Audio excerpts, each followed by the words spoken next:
Welcome to Denver Community Media's Online Academy. I'm Austin, and today we're going to take a quick look at the color page in DaVinci Resolve. Alright, so in Resolve, we're going to go down to the color page, right there. And we're just going to do a quick walkthrough on some of the windows here. So in the top right, we have our nodes. These are kind of like layers. They hold different effects, different grades, things that you apply to your image. And the order of operation, the order in which they go does matter, but we're going to get into that later in our nodes lesson.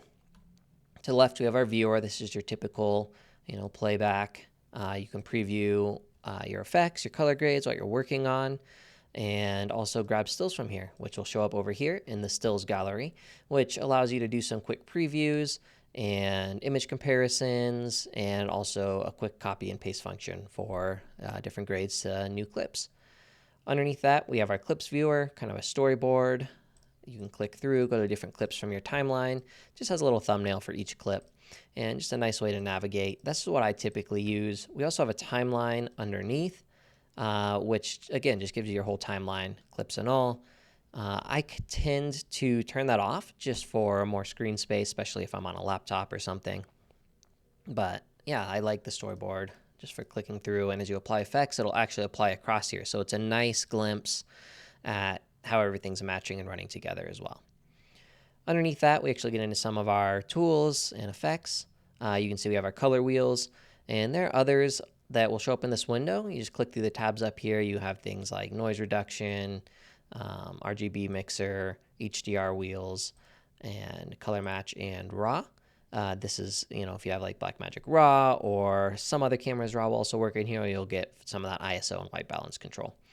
You also have under some of these tabs more like under the primary color wheels, you can switch over to color bars and log wheels.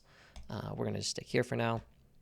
Next to that, we have our S curves and of course more tabs up here. So you can go over to like color warper, qualifier, power windows, trackers, and a whole bunch of others. If you're on a smaller screen, Resolve will typically automatically combine these two windows and the tabs up top. So you'll just have to click through. You might not be able to see S curves and color wheels at the same time. And finally, in the bottom right, we have our scopes. And you can actually change through these with this little drop down here. And if you're on two screens, this will actually show all four of the primary scopes at once across the bottom on that second screen.